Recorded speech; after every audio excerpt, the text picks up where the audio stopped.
1절 말씀입니다. 우리 하나님의 말씀 요한복음 12장 1절 말씀입니다.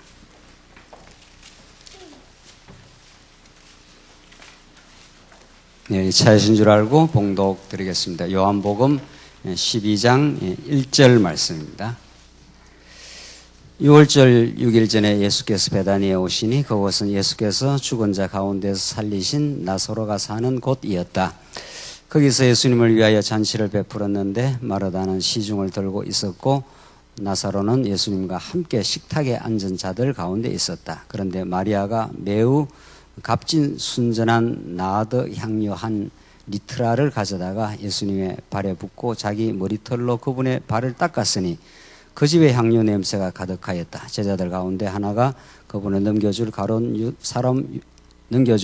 사람 유다가 말하기를 왜 이 향유를 300데나리온에 팔아 가난한 자들에게 주지 않는가 하니 그가 이렇게 말하는 것은 가난한 자들을 생각해서가 아니라 그가 도둑임으로 돈 주머니를 막고 있으면서 거기 넣은 것들을 훔쳐내곤 하였기 때문이다. 그러자 예수께서 말씀하셨다. 그 여자를 그대로 두어라. 그 여자가 내 장래 나를 위하여 이것을 간직한 것이다. 가난한 자들은 너희와 항상 함께 있지만 나는 너희와 항상 함께 있는 것이 아니다. 8절까지 우선 봉독 드렸습니다.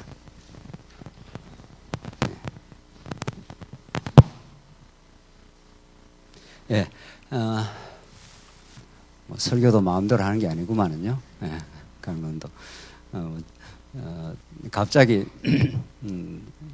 소식이 와서 제가 지난번 요한복음 이어서 오늘 요한복음 후반부의 내용을 정리하도록 그렇게 하겠습니다.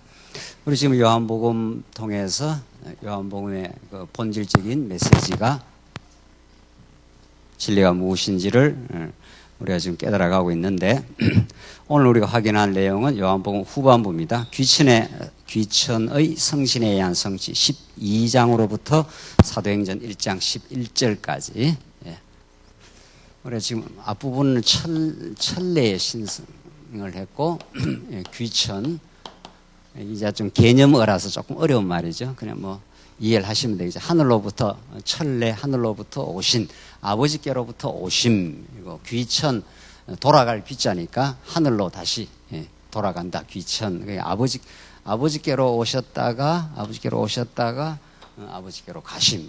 이 간단한 구조가 성경에서 가장 심오한 진리를 우리에게 가르쳐주고 있습니다. 물론 성경 66권 전체가 이 복음을 이 하나님에 대한 신령한 진리를 우리에게 가르쳐주고 있는데 우리가 요한복음을 오늘 집중적으로 생각을 하자면은 요한복음 오늘 우리가 정리하고자 하는 내용이 성경에서 가장 심오한 그런 진리다 하는데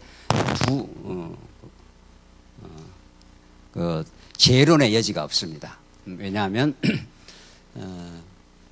마태, 마가, 누가까지가 우리가 지금까지 직임으로 또 신분으로 또 사역으로 예수님이 구약에 언약하신 그대로 이 땅에 하나님의 뜻을 성취하러 오셔서 예수님이 하시는 모든 일들이 하나님이 어떠하신가 또 하나님의 살아계심을 우리에게 확정시켜 준 거죠. 그 구체적인 내용을 마태, 마가, 누가 공부를 잘 정리한 사람은 정리하게 되면은 이제 요한복음이라는 결론에 이르게 됩니다. 성경은 그런 치밀한 차스를 가지고 아주 치밀한 구조에 의해서 그렇게 설명을 하고 있다 하는 것이 우리 지난 시간 이제 확인한 내용입니다. 지난 시간에 천례의 신성, 하늘로부터 오신 그래서 하늘부터 오신 그분이 구주의 신성을 가지시고 세상을 구원하는 물론 거기 세상 하는 건 하나님의 택한 백성을 뜻하는 거니까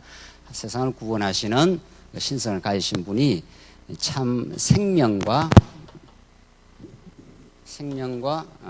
빛으로 오신다. 우리 지난 시간 이 내용을 이제 확인한 거죠. 이것이 얼마나 그 기독교의 그 본질을 가르쳐 주는데 그 중요한 메시지인가. 하나님의 궁극적 존재와 그 살아계심 그가 얼마나 놀라운 속성을 가지고 있는가를 이런 요한복음의 구조를 통해서 지금 전달하고 있는 거죠. 그래서 오늘 본문을 우선 붙어가 보십시다. 오늘은 이제 그렇게 오신 분이 이제 다시 귀천 아버지께로 이제 돌아가시는데 그 준비를 이제 하는 거죠. 그냥 돌아가는 게 아니라 예수님께서 제자들의 교육도 시키시고 격려도 하고 돌아갈 때 준비를 하게 하는데 귀천을 준비하는데 제자에 대한 교육도 시키시고 격려도 하셔서 하신다. 어떤 교육을 하시는가 한번 보십시다. 12장 1절입니다. 12장 1절이 제자를 교육시키는데 표적을 가르쳐 준비를 하십니다. 표적으로.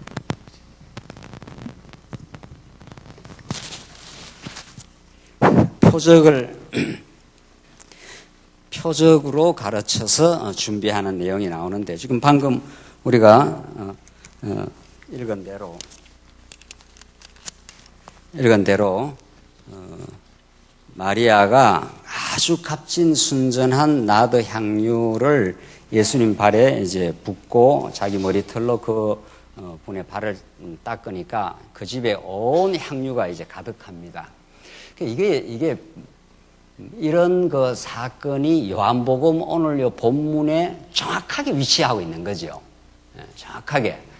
우리가 늘 공부한 대로 성경의 어떤 그 내용, 어떤 자료는 아무렇게나 배치되어 있는 게 아니다. 이게 필연적인 자리에 필연적인 내용이 정확하게 배치되어 있습니다. 이걸 비유해서 말하자면은 어떤 연출자가 있잖아요. 어떤 드라마를 연출을 할 때 뭐 1막, 2막, 3막으로 이렇게 되어 있다 하면은 1막에 등장할 등장인물, 2막에 등장할 등장인물, 3막에 등장할 등장인물, 그들이 어떤 각본과 어떤 대본, 어떤 그 말에 의해서 지금 착착착착착착 해서 1막, 2막, 3막을 통해서 클라이막스에 이르도록 그것은 배우가 마음대로 하는 게 아닙니다. 배우가 나가서 자기가 하고 싶다고 막 이 말 저 말을 하는 게 전혀 아닌 거죠.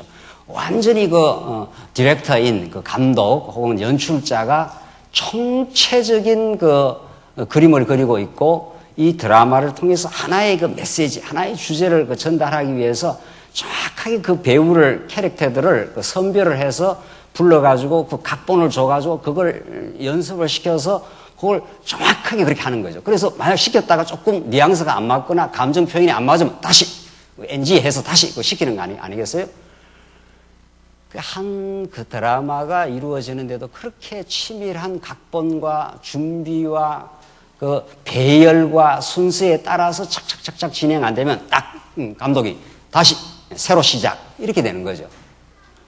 그렇게 하듯이 하나님이 자기를 계시하시는데 얼마나 하나님이 정밀하게 구약식으로 표현하면 하나님의 성전을 지을 때 하나님이 그 성전의 그 식양을 따라서 그 디자인을 따라서 정확하게 그 배치를 시키는 거 아니겠어요? 네. 성전의 제목은 어느 데 어느 자리 그렇게 하듯이 그렇게 하신다는 거예요. 그래서 오늘 이 본문이 그냥 옛날식으로 성경신학적 이런 조망과 관점이 없을 때 그냥 마리아가 예수님 돌아가시기를 예비해가지고 이렇게 향유를 부었는갑다 이렇게 해갖고는 이 말씀이 그렇게도 그 본문 자체에서 나름대로 의미를 조밀하게 드러낼 수는 있겠지만은 총체적인 전체적인 하나님의 계획과 섭리에 의해서 예수님이 이제 곧 이 땅에 영원한 생명으로 로고스 태초에 말씀이 계시니 말씀이 하나님과 함께 계셨고 그 말씀이 곧 하나님이시니라. 그 안에 생명이 있었으니 그 생명은 사람들의 빛이라. 요게 요한복음을 이끌어가는 그 핵심인 거죠. 요한복음 서두가 그렇게 되어 있어요. 태초에 말씀이 계시니라, 로고스가 계시니라, 그 말씀이 하나님과 함께 계시니 그 로고스, 그 말씀이 곧 하나님이시라. 그러니까 하나님을 로고스라는 방식으로 요한복음을 이제 풀어서 설명을 하는 거죠. 계시를.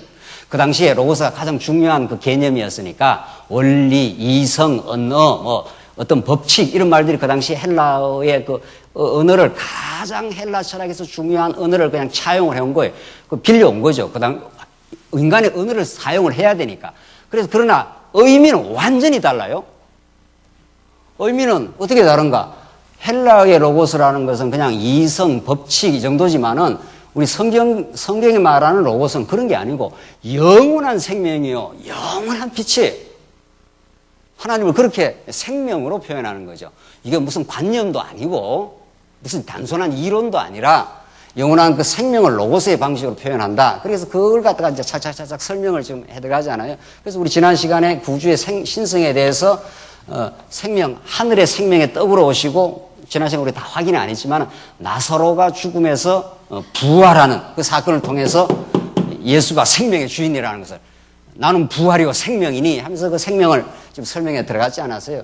그렇게 천래 하늘로부터 영원한 생명으로 영원히 하나님의 나라를 다스리는 하나님 그분이 이 땅에 말씀이 육신이 되어 우리 가운데 거하심에 육신으로 찾아오심에 우리에게 보여주려고 그렇게 되는 거란 말이죠. 그래서 말씀이 우리 가운데 육신으로 거하시면 우리 가운데 거하시면 우리가 그분의 영광을 보았는데 아버지께로부터 독생하신 분의 영광이라 그 안에 은혜와 진리가 충만하더라. 이게 요한복음 1장에서 요한복음 전체를 지금 풀어가면서 설명하는 거예요. 그분이 아니면 우리는 하나님의 영광을 알 수가 없고 은혜가 뭔지 알 수가 없고 진리가 뭔지를 알 수 없다. 이게 위로부터 내려오는 아버지께로부터 내려오는 계시 진리란 말이죠. 우리 인간이 이성적으로 뭐 발견을 한다든가 깨닫는다든가 공부를 해갖고 터득한다든가 이런 게 전혀 아니에요.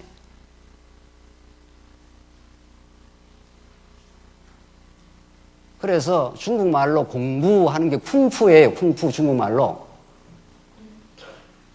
쿵푸 모르시나요? 쿵푸 이거 태권도 하듯이 그 공부라는 게 원래 그런 뜻인데 그거는 계속 인간 편에서 자꾸 노력을 해서 단련을 해가지고 뭘 쌓아간다 이런 개념이에요. 우리가 그냥 성경 공부라는 말은 쓰지만은 뜻은 완전히 다른 거예요. 진리의 성령이 오늘 요한복음에 나오지만 이제 그렇게 위로부터 로고스가 이 땅에 육신이 되어 찾아와서 은혜와 진리가 충만하더라. 이 진리를 이제 가르쳐 주시고 이제 다시 아버지께로 가시는데 이 가시는 과정 이제 교육하고 격려하는 내용에 제자들은 예수님이 이렇게 찾아와도 알지를 못해요. 계속 염려와 걱정과 아버지 빌립은 어디로 가십니까? 막 계속 걱정하고 그래요. 그래 내가 갔다가 다시 온다 그랬는데도 제자들이 몰라요. 그러니까 여기서 가장 요한복음의 특징인데 마태, 마가, 누가 요한복음 마지막에 이 성령 보혜사 성령을 아주 집중적으로 거론하지 않습니까? 너희들은 깨달을 수가 없어. 그러니까 성령이 오셔서 저 하늘의 진리를 우리에게 깨닫게 하고 기억나게 하고 생각나게 하고 터득하게 만들어 주겠다. 그렇게 된단 말이죠. 그러니까 우리 편에서 뭘 쌓아가는 게 아니라 하나님의 영원한 진리가 우리에게 찾아오시고 성령이 찾아오셔서 깨닫습니다. 우리가. 그래서 요한복음이 그런 진리를 가르치면서 오늘 이 본문 내용이 이제 아버지께로 갈 드디어 준비를 하는 그래서 정확하게 이 12장부터 우리가 사도행전 1장 11절까지 그 부활 성천까지 우리가 묶었는데 거기까지 이제 가실 준비를 위해서 정확하게 요 에피소드가 요 사건이 마리아가 기름을 붓고 예수님께 그러니까 가룟 유다가 뭐라 그럽니까? 이 기름이 얼마나 비싸고 좋은데 이걸 팔아가지고 가난한 사람 주면 얼마나 많은 사람들을 구제를 하겠느냐? 이는 허탄한 사람이 얼마나 그 명분과 실제가 다르다는 겁니다. 실제는 가난한 사람 운운하면서 굉장히 선한 사람들을 척하지만은 실제는 엉뚱한 지금 생각을 갖고 있는 거 아니겠어요? 그래서 5절 왜 이 향료를 300데나리온에 팔아 가난한 자들이 주지 않는가 하니 그가 이렇게 말한 것은 가난한 자들을 생각해서가 아니라 그가 도둑임으로 돈 주머니를 맡고 있으면서 거기 넣은 것들을 훔쳐내고 하였기 때문이다. 정말 사람 말이라는 거는 그 명분이라는 거는 정말 하나님은 아시는 거예요. 진짜. 네. 그 말이 너무 번들이해도 별 믿을 게 안 된다는 게 그런 뜻이에요. 그 말은 그렇게 썩 믿을 게 아니고 그 말에 입각한 그 실제가 그러한가. 그게 하나님께서 우리를 진실한 삶을 살게 할 때는 성령께서 우리를 인도할 때는 그 말이 중요한 게 아니고 말에 부응하는 그 실제로 그렇게 성령께서 붙들어 주시면 우리가 진실이라는 게 진실한 삶이 나오는 거예요. 지금 가룟 유다가 그래요. 멀쩡하게 딴 사람 볼 때는 굉장히 도덕적인 연해도 실제는 땅 꿍꿍이 속에 있는 거죠. 그러자 예수께서 말씀하시다. 그 여자를 그대로 두어라. 그 여자가 내 장래 나를 위하여 이것을 간직한 것이다. 이 어마어마한 복음 설명을 드디어 시작하기 시작한 거예요. 나는 이제 영원한 생명인데 여기 찾아오셔서 은혜와 진리를 드러내시고 이제 죽으러 간다는 거예요. 죽으러. 이 언약대로 죽으시고 언약대로 살아남으로 하나님이 여호와시라는 것, 예수가 그리스도라는 걸 이제 드디어 증명하기 위해서 죽으러 가는 사건이 여기에 정확하게 요 위치에 있는 거죠. 요 마리아가 기름 붓는 사건이. 그래야 이제 죽으러 가는 게 하나님의 영광을 지금 보여주는 사건이니까. 얼마나 다른지 모른단 말이에요. 인간에게서는 죽음은 가장 저주스럽고 모든 게 끝나고 가장 두려워하는 게 죽음인데 하늘로부터 생명으로 오셨기 때문에 그분이 죽으러 가는 게 하나님의 영광을 보여주는 길이에요. 이렇게 기독교는 완전히 상식적 생각을 위에서부터 밑으로 완전히 혁명적으로 뒤집어 엎는 그런 복음을 우리에게 가르쳐줍니다. 그러니까 우리가 복음을 듣는다 하는 것은 이전의 세속주의 가치관을 완전히 뒤집어 가지고 죽음이 오히려 하나님의 영광을 드러내는 길이다. 순환이 하나님을 더 깨달아가는 길이다. 이렇게 되는 거죠. 그래서 기독교는 오늘 요한복음이 가르치는 이 진리는 이 땅에 속한 이 땅에 닥지 붙어있는 우리의 부패하고 끈적끈적한 그 가치관들을 일거에 쳐버리고 부활과 영원한 생명의 진리를 가르쳐 주므로 하늘 길이 열리는 영원으로부터 찾아오신 그분이 은혜와 진리를 보여주시고 영원으로 돌입함으로 여러분과 저를 이 땅에 속한 가치로 살게 하는 게 아니라 보이지 않는 영원한 세계를 열어주는 그런 진리라는 거예요. 그래서 이 요한복음은 한 사건 한 사건이 그분이 구주의 신성을 가지고 있고 생명을 가지고 있고 어둠과 사망에 있는 우리들에게 빛으로 다가오시고 오히려 죽음이 생명을 만들어내는 밑거름이고 그래서 부활 성천까지 그렇게 보여주는 진리라는 거예요.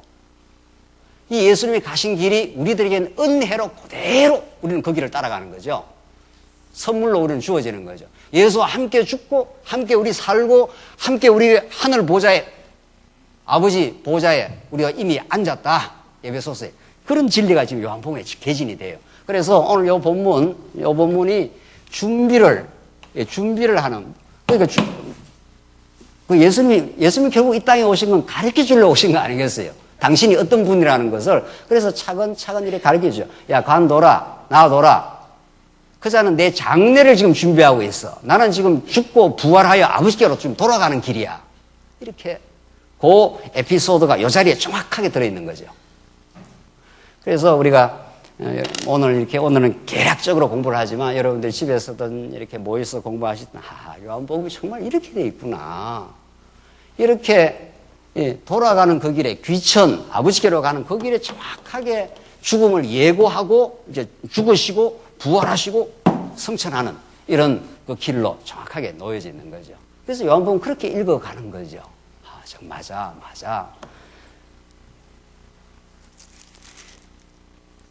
그래서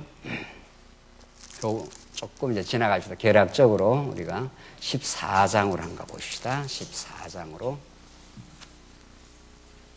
이제 격려하는 장면으로 넘어가십시다. 이렇게 이제 교육하시고 이제 격려 준비 가운데 제자들을 격려하는 내용 언약으로 격려하여 준비를 하는데 14장 보시다. 너희는 마음에 근심하지 마라. 하나님을 믿으니 또 나를 믿으라. 내 아버지 집에는 거주할 곳이 많다. 그렇지 않으면 내가 너희 있을 곳을 예비하러 간다고 너희에게 말하였겠느냐. 내가 가서 너희를 위하여 있을 곳을 예비하면 내가 다시 와서 너희를 내게로 영접하여 내가 있는 곳에 너희도 있게 할 것이다. 너희는 내가 어디로 가는지 그 길을 알고 있다. 도마가 예수께 말하기를 주님, 저희는 주께서 어디로 가시는지 알지 못하는데 어떻게 그 길을 알 수 있겠습니까? 하니 예수께서 그에게 말씀하셨다. 내가 곧 길이요 진리이고 생명이니 나로 말미암시거나 아무도 아버지께로 오지 못한다. 너희가 나를 알았다면 내 아버지도 알았을 것이다. 이제부터는 너희가 그분을 알고 또 보았다. 지금 우리 24장 이거 많이 옛날에 성경 읽을 때 많이 읽기도 하고 참 대부분 성도들이 이 본문을 아주 좋아하지 않습니까? 예수님 가서 우리 있을 곳 예비하러 가신다. 그런데 사실은 이 본문을 자세히 읽어보면은 예수님은 참 놀라운, 우리는 이 요한복음 전체를 알고 또 전체 조망 속에서 이 본문을 복음으로 받아들이는데 그 당대 제자들은 이 예수님의 말씀을 아주 곤혹스럽게 받아들이고 있습니다. 한번 읽어보시면 그 역사적 그 상황을 잘 이해를 하셔야 이 본문이 아주 클리어하게 아주 선명하게 우리에게 다가와요. 그때 역사적 해석을 하고 우리는 지금 이미 요한복음 전체의 그 복음의 의미를 지금 알고 이걸 본문을 보고 있지만 그 당시에 예수님이 이 말을 했을 때 그 5절 한번 다시 한번 보십시오. 도마가 예수께 말하기를 주님 저희는 주께서 어디로 가시는지 알지 못하는데 어떻게 그 길을 알 수 있겠습니까? 그 요한복음의 메시지는 예수님은 이 하늘의 메시지를 말하면 제자들의 이 땅의 수준에 살아가는 제자들은 이 메시지를 알아듣습니까? 못 알아듣습니까? 못 알아들어요. 거기 계속 나옵니다. 못 알아듣는 그 표현이. 그러니까 하늘의 로고스를 예수님이 계속 이렇게 설명을 해도 그 설명해도 제자들은 계속 이 말을 알아듣지를 못합니다. 예수님 어디로 가시겠다 지금 그런 거 아니겠어요? 가서 내가 너희 있을 곳을 예배하러 간다 이러면 여러분과 저 같으면 어떻게 그 말씀을 받아들이면 되는 거예요? 아, 우리가 있을 영원한 그 처소, 또 그걸 우리에게 준비하시고, 우리에게 또 우리는 영원히 돌아갈 곳이 있구나. 이렇게 해서 마음의 평강을 찾을 거 아닙니까? 여러분과 제가. 이 땅에 여러 가지 복잡한 일이 생기고, 오늘 우리 목사님, 어머님이 돌아가셨다고 그러는데, 어머니 돌아가시고, 이러면, 돌아가셔도 예수를 믿었으니까, 오히려 그것이 이제 죽음은 성도의 복이니까. 시편에. 그것이 영생으로 가는 길이니까. 성화의 완성이요 영화의 출발이니까 죽음은. 그리고 죽음은 두려울 일이 아니라 육신적으로 좀 슬프고 부모님을 떠나가는 그런 슬픔은 우리에게 있는 건 사실이지만 그 당사자에게는 성화가 완성되는 거예요. 이 육신 때문에 우리가 이 땅에 갈등도 하고 욕심도 부리고 뭐 이러지 않습니까? 육신을 깨끗하게 벗고 이제 온전히 하나님의 품으로 영화롭게 되는 거니까. 영광의 몸을 입게 되는 거니까 이 썩은 이게 약한 몸을 벗어버리고 강한 몸을 입게 되는 거니까. 그러나 그 진리를 이렇게 모르면 죽음은 너무도 두려운 것. 이건 죽음학을 지금 많이 연구들 합니다. 죽음학. 지금 도무지 죽음은 우리가 경험을 해볼 수가 없기 때문에 경험하고 나면 말합니까? 말 못합니까? 나중에 경험하겠죠. 경험하고 나서는 말을 못하니까 그 경험이 죽음이 어떤지를 아무도 죽음에 대해서 설명을 할 수가 없어요. 그러니까 두렵기도 한 거예요. 예수를 안 믿으면. 그래서 그런 그 죽음이라는 게 그런 건데 도마가 지금 그런 상태예요. 뭘 자꾸 어디로 가겠다니까 예수님께서. 도대체 어디로 간다는 겁니까? 지금 도마는 불안한 거예요. 이 당시 역사적 상황이 어떤 상황입니까? 이제 가룟 유다가 점점 움직이기 시작하고 로마의 그 철권 통치가 지배하던 곳이고 예수님 자꾸 죽으러 간다 그러고 예수님만 그저 구원자로 모시고 다니면 모든 것이 해결될 줄 알았는데 예수님은 점점 제자들한테 실망스러운 이야기만 자꾸 한다면 내가 좀 있으면 죽는다 뭐 이런 말을 자꾸 하니까 또 어디 간다 그러니까 그래서 도마가 어떻게 그 길을 알 수 있겠습니까? 이걸 육성농으로 좀 해야 되는데 말이죠.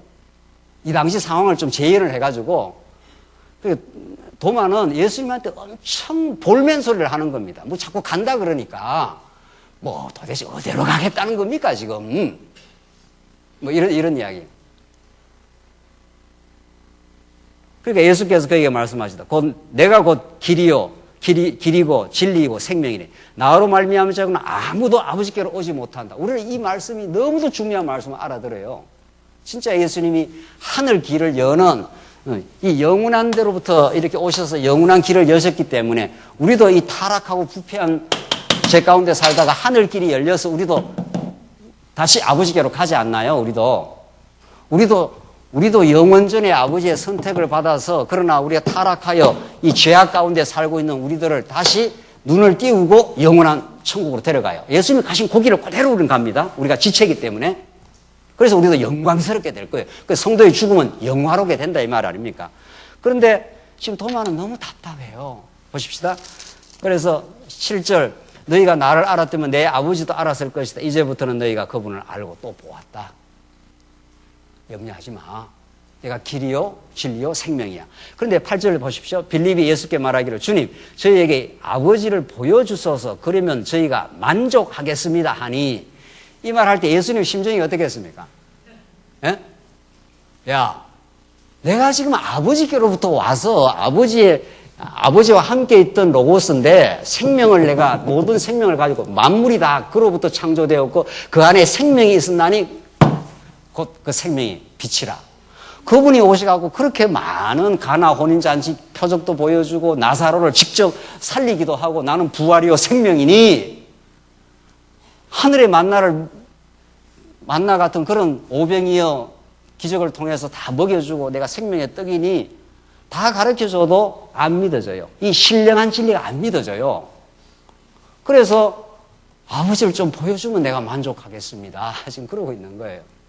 그러니까 예수님은 아버지 대신해서 나타난 분인데 아들은 아버지를 그대로 보여주는 분인데 그러니까 예수께서 9절 보십시오. 예수께서 그에게 말씀하셨다. 빌립아 내가 이렇게 오랫동안 너희와 함께 있었는데 너희는 나를 알지 못하느냐. 이게 무슨 말입니까? 내가 이렇게 동안 너희와 함께 같이 있었는데 그래도 나를 못 알아듣겠느냐 이 말이죠. 나를 본 자는 어떻게 해요? 아버지를 본 자니. 그러니까 아버지께로부터 오셨기 때문에 아들이 그러니까 이 아들을 보면 아들은 누구 닮아요? 기가 막히게 아버지 닮아요? 기가 막히게 닮아. 뭐가? 그래서 누가 소설을 썼는데 아버지 정명을 하려고 해. 별 닮은 게 없어. 그래서 나중에 뭐가 닮았다는 게 하나 나타났어.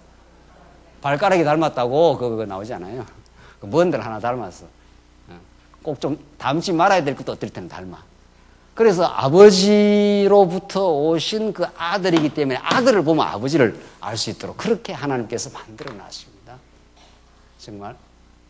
그런데 빌립도 그렇고 그 앞에 나왔던 도마도 그렇고 이 당시 오늘 지금 이 말씀의 그 흐름을 보면은 정말 예수님이 길이요 진리요 생명이시고 예수는 아버지를 보여주시는 아들로 하나님의 아들로 오셨는데 못 깨달아요. 그래서 나를 본 자는 아버지도 보았는데 어찌하여 너는 말하기를 저에게 아버지를 보여주소서라고 하느냐. 내가 아버지 안에 있고 아버지께서 내 안에 계심을 너희가 믿지 않느냐. 내가 너희에게 하는 말들은 내 스스로 하는 것이 아니라 아버지께서 내 안에 계셔서 그분의 일들을 하신다. 내가 아버지 안에 있고 아버지께서 내 안에 계심을 믿어라. 그렇지 못하겠거든. 내가 하는 그 일들을 인하여 믿어라.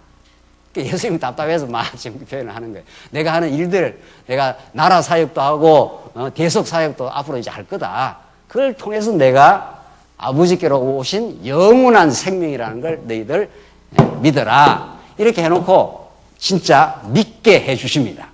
그래서 요한복음은 다른 마태, 마가, 누가의 복음에 충분히 나오지 않는 이제 성령론이 나와요. 16절 넘어가 봅시다. 16절.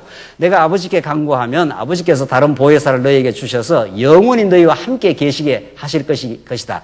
그분은 진리의 영이시다. 세상은 그분을 맞아들일 수 없으니 이는 세상이 그분을 보지 못하고 알지도 못하기 때문이다. 그러나 너희는 그분을 안다. 이는 그분께서 너희와 함께 계시고 너희 안에 계실 것이기 때문이다. 이게 가장 보혜사 성령에 대해서 가장 집중적으로 이제 지금부터 설명하는 요한복음의 특이한 내용. 이게 다른 복음에는 없어요. 그래서 지금 준비를 지금 시켜나가는데, 지금 향유를 뿌려서 예수님 곧 죽는다. 그리고 내가 갔다가 다시 너희가 있을 곳을 예비하러 온다. 그러니까 지금 도마도 그렇고 빌립도 그렇고 예수님의 말씀을 알아듣지를 못해요. 자꾸 불안해요. 예수님이 자꾸 가신다니까. 아이가 엄마가 어디 간다니까 그냥 불안하기만 한 거예요. 어디로 간단 말입니까? 그러니까 예수님 내가 갔다 온다. 나는 길이요 진리요 생명이어서 하나님이 어떤 분인가를 너희에게 가르쳐 주기 위해서 왔고 그 길로 내가 지금 가고 있다. 그래서 그러니까 빌립이 또 아버지를 좀 보여주면 만족하겠습니다. 직접 좀 보여주십시오. 그러니까 야, 나를 보면 아버지를 아는 거 아니냐? 너희가 그렇게 알지 못하느냐? 예수님께서 그렇게 말씀하시면서 이제 내가 하는 이 일을 통해서 너희들을 믿어. 이렇게 예수님께서 지금 답답하고 코막힌 이 제자들을 데리고 지금 복음을 어떻게 합니까? 설명을 해주고 있습니다. 이때까지도 제자들은 깨닫습니까? 못 깨닫습니까? 못 깨달아요. 못 깨달아요. 결국은 예수님 십자가 순환받고 죽으시고 할 때 제자들 어떻게 했습니까? 예? 아, 예수는 메시아입니다 하고 이렇게 따랐느냐 말이죠. 전부 도망칩니다. 이게 또 구약의 예언이 되어 있어요. 목자를 치니 양들이 다 흩어지니라. 이래서 이게 이제, 그래서 제자들이 다 흩어집니다. 다 도망쳐요, 다. 가장 근접하게 따라다니던 베드로 하나가 끝까지 따라왔는데 세 번이나 정확하게 부인하고 그도 낙향을 한 거죠. 그래서 예수님이 이 땅에 오셔서 언약을 성취하는 것도 너무도 중요하지만 이것을 깨닫게 하려면 누가 오셔야 돼요? 그래서 성령이 오셔요. 그래서 성령이 위로부터 불꽃 같은 하늘로부터 오신 약속의 성령이 오셔야 제자들이 교회가 탄생을 하는 거죠. 그래서 오늘날 교회는 성령의 역사예요. 그래서 성령의 성취란 말이죠. 그래서 요한복음이 정확하게 그걸 지금 말하고 있는 거예요. 빌립도 못 알아듣고 도마도 못 알아듣고 계속 염려하고 걱정하고. 그래서 인간은 육신을 가지고 있는 인간은 성령이 역사하지 않으면, 진리가 역사하지 않으면 하는 일이 뭡니까? 하는 일이 생명과 빛이 아니라 뭡니까 이게? 생명과 빛으로 예수님 오시니까 생명과 빛의 반대가 뭐예요? 반대가. 생명의 반대가 뭐예요? 사망과 빛의 반대가 뭡니까 이게? 어둠. 그 타락한 인간은 여기서 하는 일이 사망과 어둠의 생각밖에 없어요. 그러니까 우리는 맨날 육신을 입은 인간들은, 이 한국인들 한번 보십시오.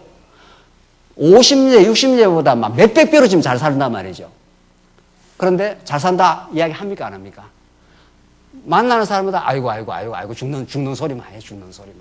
왜? 사망이니까. 어둠이니까. 그래서 만나는 사람마다 아이고 소리, 아이고. 죽는 소리를 하는 거예요, 죽는 소리를. 지금 먹고 살만하고 다 그냥 건강하고 그냥 하나님 살아계시고 하니까 하나님 살아계심을 믿고 영생이 우리 안에 있음을 믿고 영원한 천국이 확실히 있고 그 천국이 저 위에 있는 게 아니라 말씀이 육신이 돼서 우리 속으로 파고들었어요. 그래서 천국이 가까이 왔느니라. 천국이 멀리 있는 게 아니라 가까이 왔어요, 지금. 그걸 깨닫게 하는 분이 누구예요? 성령이에요. 그걸 깨닫게 하려고 성령이 오셔요. 성령은 샬라샬라 하러 온 게 아니고 염려하고 걱정하고 불안해하고 많이 염려해. 많이 염려. 자, 그래도 목회를 하고 여러 사람들 만나는 편이 아니겠어요? 여러 사람들 만나서 이렇게 대화를 들어고 매일 하는 소리가 죽는다는 소리, 힘들다는 소리. 그러니까 힘들지 않는 적은 없어, 이 땅 위에.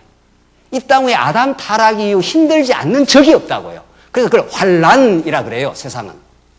성경은 그걸 환난이라 그래요. 그러니까 그 환난 속에서 아이고라서 나올 수밖에 없죠. 그래서 이렇게 하늘로부터의 복음이 필요해요. 하늘로부터의 생명의 양식이 필요하다고요. 그 양식을 먹으면 괜찮아, 가. 천국이, 가나안 땅이 저게 확실히 있어, 가는 거야. 그 믿음의 땅이 있어, 거기에. 광야는 그냥 겪어가는 거야, 그냥. 반드시 우리가 이 땅을 통과할 거야. 하나님 살아계셔. 그게 생명과 빛이 임한 사람들이에요. 그게 생명과 빛이 임한 사람들이 그렇게 표현을 한다고요. 그래서 16절 보십시오. 내가 아버지께 간구하면 아버지께서 다른 보혜사가 뭡니까? 보혜사. 우리말로 번역을 보혜사 성령이라 했는데 은혜를 보호하는 스승 이렇게 번역을 했어요. 뭐 잘된 번역이에요. 그런 대로 보혜사. 헬라어로 파라클레이토스, 파라라는 말은 옆에 이런 뜻이에요. 옆에서 언제나 우리를 지키고 보호하시는 분, 파라클레이토스, 그 성령, 보혜사 성령이 그런 뜻이에요. 그걸 영어로 번역을 할 때 카운셀러 이렇게 번역도 하고, 카운셀러라는 건 우리가 힘들고 답답하면 항상 그 사람한테 상담을 하면 그 사람이 괜찮아, 안 죽어, 하나님 살아계셔, 이렇게 옆에서 늘 상담을 해준다는 거예요. 그 번역이 뭐 정확한 번역은 아니지만은 뭐 헬라어식으로 말하면 옆에서 언제나 함께 해주는 거예요. 생명과 은혜와 진리를 우리에게 가르쳐주는 분. 그래서 예수를 믿는 건 보혜사 성령이 우리가 동행하시는 분인데, 그분이 뭘 하시는가 보십시오. 다시 너에게 주셔서 영원히 너희와 함께 계시기 하실 것이다. 우리 고아와 과부처럼 그렇게 안 된다. 우리 언제나 함께 하신다는 거예요. 그걸 진짜 이제 점점 깨달아가는 걸 우리는 신앙의 성숙이라 그런단 말이에요. 17절, 그분은 진리의 영이시다. 세상은 그분을 맞아들일 수 없으니. 세상은 그분이 있는지도 모르고 맞아들일 수도 없고 깨닫지도 못하고. 그래서 여러분과 제가 성령의 인도를 받는 신령한 사람이 된 겁니다. 이는 세상이 그분을 보지도 못하고 알지도 못하기 때문이다. 그러나 너희는 그분을 안다. 이는 그분께서 너희와 함께 계시고 너희 안에 계시기 때문이다. 내가 너희를 고아처럼 버려두지 않고 너희에게 올 것이다. 조금 있으면 세상은 나를 더 이상 보지 못하겠으나, 이제 죽으러 가는 거니까 예수님께서 육신적으로는 너희는 나를 볼 것이니 이는 내가 살아있고 너희도 살 것이기 때문이다. 이 황당하게 보이는 이야기를 자꾸 하는 거죠. 예수님 죽으면 끝나는 건데 또 뭐 살아있을 것이다, 또 볼 것이다 이러니까, 그게 이게 이 육체에 속한, 이 세상에 속한 이 범주로서는 이 하늘로부터 오신 진리와 하늘로 가는, 아버지께로 가는 이 진리를 깨달을 수가 없어요. 그래서 이렇게 성령이 오셔야 된다니까요. 성령이. 예수님 죽으시고 부활하시고 성천하셔도 제자들은 못 깨닫습니다. 다 도망칩니다. 다 도망쳐요. 그래서 이 흩어지고 다 도망친 이들을 다시 불러 모으는 게 오순절 성령이에요. 여러분과 제가 이렇게 불러 모아서 이렇게 우리가 말씀도 깨닫고 교제도 하고 하지 않습니까? 이게 사람이 하는 일이 아닙니다. 정말 사람이 하는 일이 아니에요. 이 성령께서 성도들을 이렇게 불러 모으셔요. 자꾸 모이기를 힘쓰게 자꾸 해서 하나님을 같이 찬양하고 진리를 깨닫고 말이죠.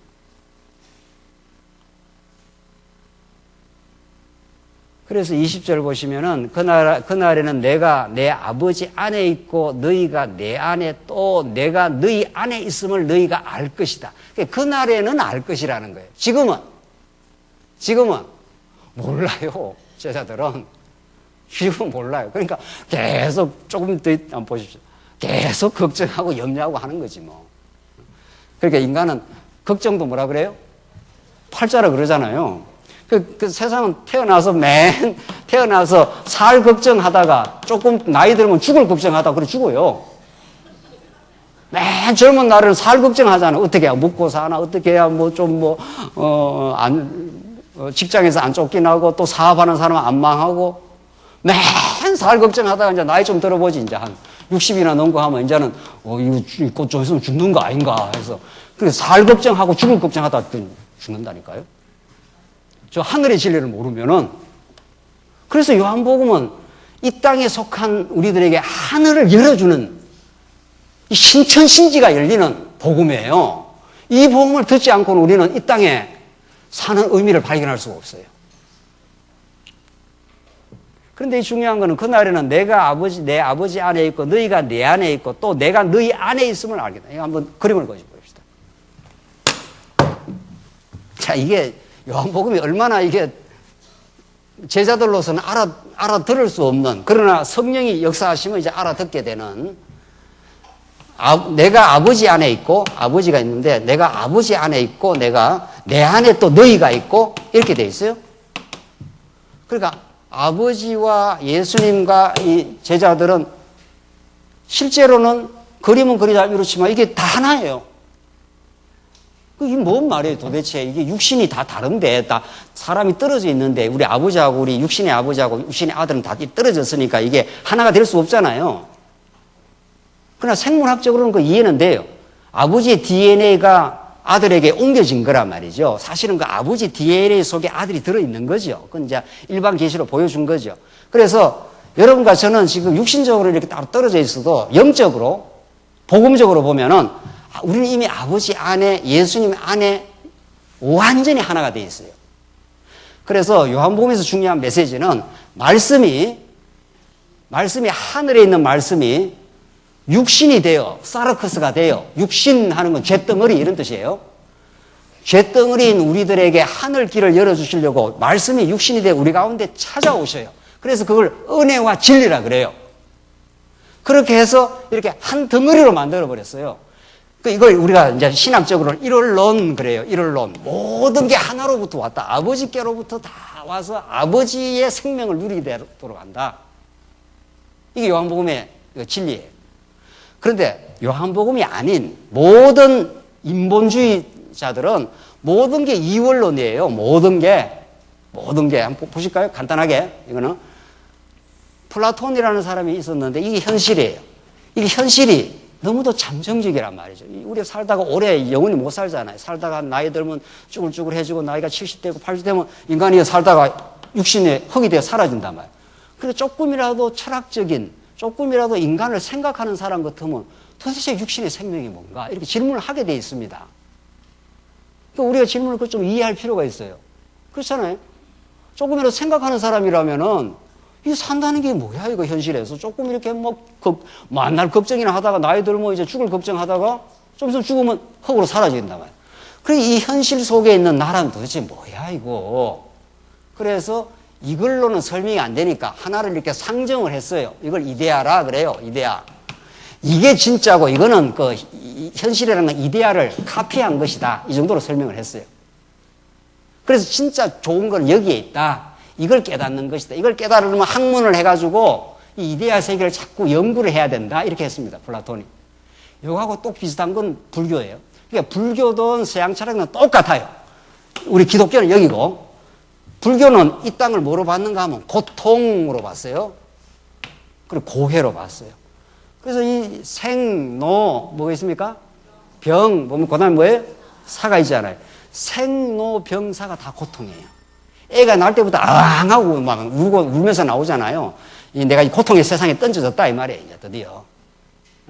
애들이 이제 갓난해서 순진해서 좀 살지 조금만 이제 가면 학교부터 가면 이제 고통 덩어리야 이제. 엄마 아빠는 이제 아마 족시되고 말이죠. 이거 뭐 지금 인류대학 갈 때까지 그 고난의 행군이 얼마나 긴지 몰라 우리 한국에. 초등학교부터 언제까지? 고등학교 졸업할 때까지. 또 대학 가면 또 문제 해결되나? 이미 고통에 던져졌어요. 그래서 불교의 인식은 굉장히 냉철해요. 아, 인간이 고통 덩어리구나. 그러면 이 고통에서 어떻게 해탈하느냐? 고통의 윤회로부터 어떻게 벗어나느냐?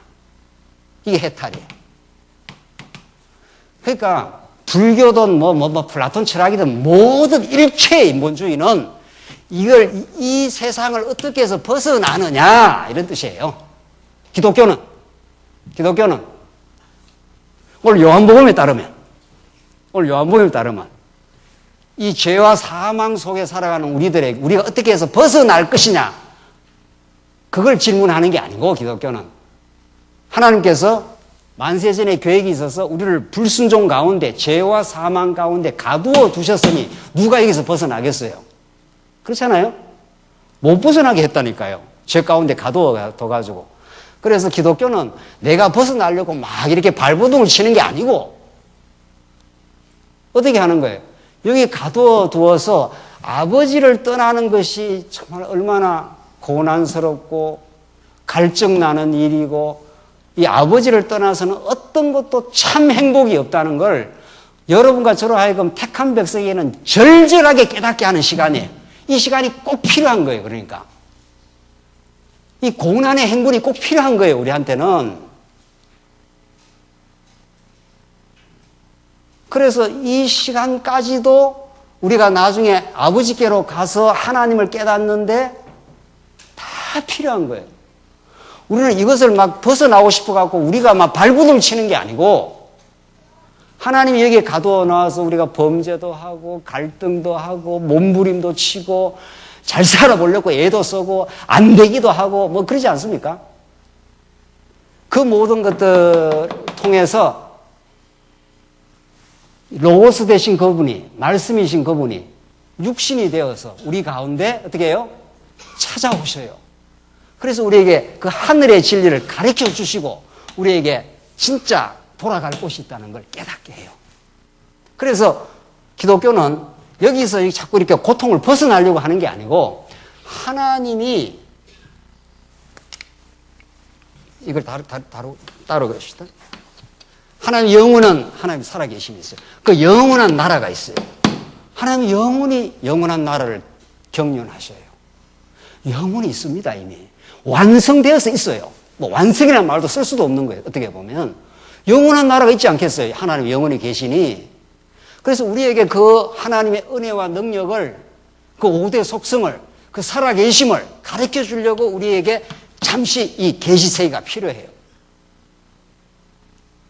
그래서 우리가 이 고난의 삶을, 광야 같은 삶을 살아가기는 하지만은 여기서 위로부터 내려오신 말씀이 육신이 되어서 우리 가운데 거하심에 그의 영광을 보니 은혜와 진리가 충만하더라. 그래서 우리가 이 죄악 가운데 살면서 진리를 깨닫는 거죠. 은혜를 깨닫는 거죠. 이 요한복음에 따르면은. 그래서 우리는 잠시 살다 가지만은 돌아갈 곳이 여기가 있고 이 전체가 영원이구나. 그래서 우리가 아버지 안에 예수 안에 우리가 들어있구나. 이 아버지 안에 내가 있고 내 안에 너희가 들어있어. 이 영원한 생명이야. 그래서 우리가 이 고통을 벗어나려고 이렇게 방법을 쓰는 게 아니라니까요, 우리는. 모든 사람들은 고통을 벗어나려고 돈 버리고 시집 가고 장가 가고 온통 방법을 쓰는 거예요. 왜 돈을 많이 벌어야 고통이 없는 줄로 생각을 하니까. 그런데 우리는 하나님의 영원한 나라, 의와 평강과 희락의 나라를 우리에게 예수를 통해서 전달해 주셔요. 이 죄악 세상 속에 살아가는 우리들에게. 그래서 오늘 우리 삶을 천국이라 받아들이는 거죠. 그걸 진짜 믿음으로 받아들이는 사람은. 믿음은 보지 못한 것의 증거요. 바라는 것의 실상이에요. 지금 우리는 현실은 고난의 광야에 있지만은 가나안 땅을 갈 것이다가 아니라 믿음으로는 어떻게 해요? 갔다고 믿는 거예요. 여러분 천국 갔습니까? 안 갔습니까? 갈 거예요. 여호수아서에 내가 이 땅을 줄 것이니 들어가라 이렇게 말하지 않습니다. 앞으로 될 일을 과거사로 처리해. 그 예언적 과거사라 그래요.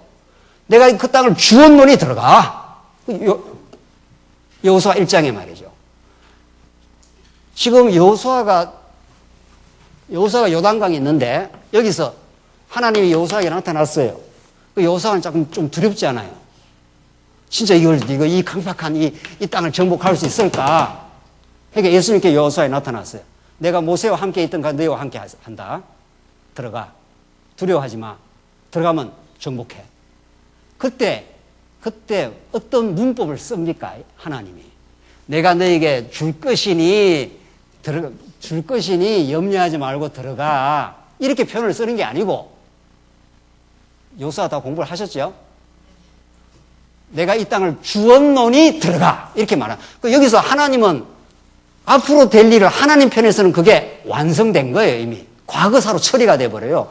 그러니까 우리가 볼 때 과거가 있고, 현재가 있고, 또 뭐가 있습니까? 미래가 있는 거지. 영혼 안에서는 과거, 현재, 미래가 다 뭡니까? 영혼 안에서는 딱 한 시점이에요. 하나님 입장에서는 가나안 땅이 들어갈 게 아니고 뭡니까? 여호수아는 발을 디디갖고 들어가긴 들어가지만 하나님 편에서는 어떻게 해요?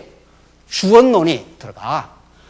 이미 주었다고 결정을 해버렸기 때문에 그냥 들어간 거예요. 여호수아는 그 믿음을 가지고. 그러니까 믿음이라는 것은 지금 이루어진 게 아니고 앞으로 될 일을 지금 된 걸로 믿어버리는 거죠. 그래서 믿음이 이렇게 놀라운 거예요. 하나님께서 그 믿음을 주시면 우리는 천국이라는 건 영원한 천국은 앞으로 될 일이지만은 그 영원한 것을 지금 우리가 믿음으로 받아들여버리면은 지금이 뭡니까? 그러니까 천국이에요. 하나님 나라예요. 그 범사에 어떻게 하라? 감사하고. 항상 어떻게 해요? 기뻐하고. 쉬지 말고 어떻게 해요? 기도하고. 그게 천국이에요. 하나님께서 그 언약 성취를 통해서 그 믿음을 주시겠다는. 그러니까 아브라함에게 그 믿음이 오고 나서는 두려움이 없어요. 가. 네 아들 바쳐. 예 하고 그냥 가는 거예요. 안 죽는다면 안 죽어. 종이 가면은 그 여자가 따라오겠습니까? 그 종은 계속 염려하는 거죠. 계속. 그냥 가. 오게 돼 있어. 이 말이에요. 가면은. 그래서 이 믿음으로 사는 사람은 범사가 어떻게 해요? 그걸 만사 뭐라 합니까? 형통이라 그래요. 만사가 안 트인 게 없어요. 만사가 다. 내가 내 문제를 해결하려니까 뭐가 자꾸 걸려있지. 하나님이 이 문제를 통해서 영혼을 보게 하면 다 트인 거예요. 사실은. 그래서 이렇게 발부둥 치는 삶이 아니라 여기서 여기 벗어나려고 발부둥 치는 삶이 아니라 그냥 하나님이 우리에게 고통을 주시면 고통도 받고 하나님이 우리에게 형통을 주시면 형통도 받고 하나님이 그 일을 모든 일을 통해서 우리를 믿음 안에서 성장을 시킬 것이고 영원한 나라를 확실하게 더 믿게 할 것이고 그래서 하나님 살아계십니다. 이렇게 깨닫는 거예요. 그래서 요한복음이 죽음과 부활과 성천으로 이렇게 마무리가 돼요. 시간이 다 됐네요, 이제.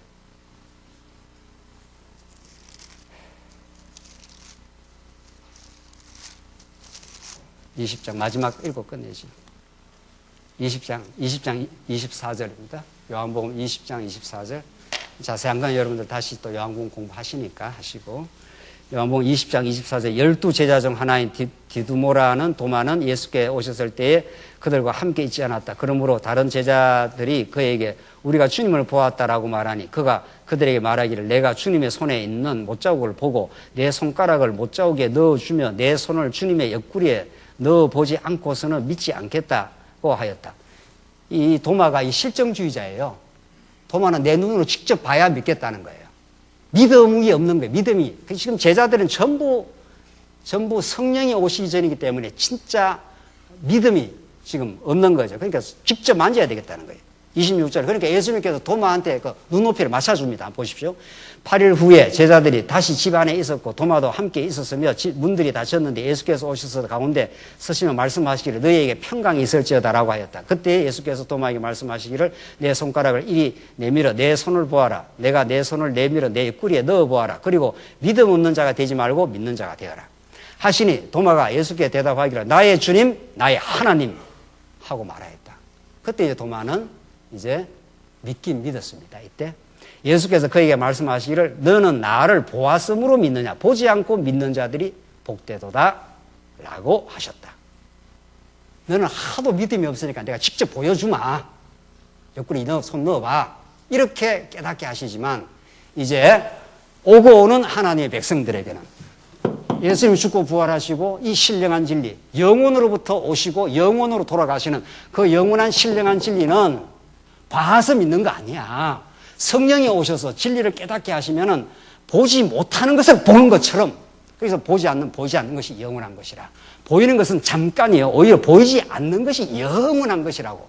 그게 진짜 믿어지는 거라고. 그게 진짜 복된 자라고. 이렇게 예수님께서 예언을 하시고 약속을 하시고 진짜 성령을 보내줘서 그래서 요한복음 다음에 뭡니까? 성경이. 사도행전, 성령행전. 그래서 성령이 오셔서 잘 믿어지게 하시는 거예요. 여러분과 저에게도 잘 이 말씀이 믿어져서 30절 보십시오. 예수께서는 이 책에 기록되지 않은 다른 많은 표적들도 제자들 앞에서 행하셨다. 오직 이것들을 기록하는 것은 너희들이 예수께서 그리스도이시며 하나님의 아들이심을 어떻게 해요? 믿게 하려는 것이요. 또 너희로 믿고 그분의 이름을 힘입어 생명을 얻게 하려는 것이다. 영생을 얻게 하려는 것이다.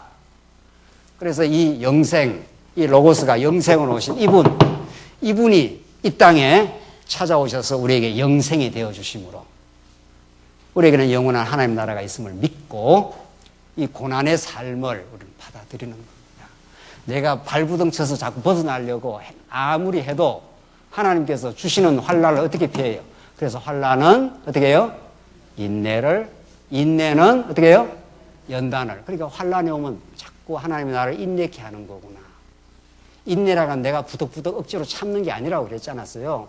인내라는 건 환난의 폭풍 속에서 예수를 꼭 붙들어 가는 겁니다. 우리 교회가 환란이 있습니까? 예수를 꼭 붙들게 되는 놀라운 하나님의 섭리입니다. 이게 진짜 이제 믿음으로 믿어지셔야. 그러면 그 인내가 뭘 만듭니까? 환란의 인내를, 그 다음에 뭘 만들어요? 연단 캐릭터, 연단이라는 것이 하나님의 성품으로, 그리스도의 성품으로, 그리스도가 죽으라면 죽고 살으라면 살고, 그렇게 자꾸 바뀌어간다면, 그래서 범사를 받아들이는 사람으로, 그 연단이에요. 그렇게 믿어지는 사람은 이 땅에 진짜 소망이 아니라 뭐가 소망이라고요? 하늘나라가, 예수가, 우리의 신랑 되시는 예수님을 깨닫는 것이 우리의 소망이라고. 그래서 우리는 이 땅에 살다 지금 죽어버려도 우리는 예수 안에 참 소망이 있다고. 그 믿음을 우리에게 갖게 하시려고 여러분과 저에게 이런 40년 광야 같은 이런저런 시련을 주셔요. 그 시련은 참으로 하나님께서 우리에게 주시는 복입니다. 기도하십시다. 자비하신 하나님 아버지, 은혜를 감사합니다. 감사합니다. 우리에게 믿음의 복을, 그 영원한 진리의 복을 우리에게 깨닫게 하시고 주시려고 우리를 환난 많은 세상 가운데 두시고 우리를 지금 인도하셔서 참으로 감사합니다. 이제 환난을 잘 믿음의 밑거름으로 받아들이게 하셔서 우리가 그동안 들었던 말씀이 이론에 그치는 것이 아니라 우리의 심령 속에 살아있는 말씀으로 우리의 관절과 골수를 찔러 쪼개는 하나님 살아계심을 확실하게 보여주시는 진리로 우리를 깨닫게 하시옵소서. 예수님 이름으로 기도하옵나이다. 아멘.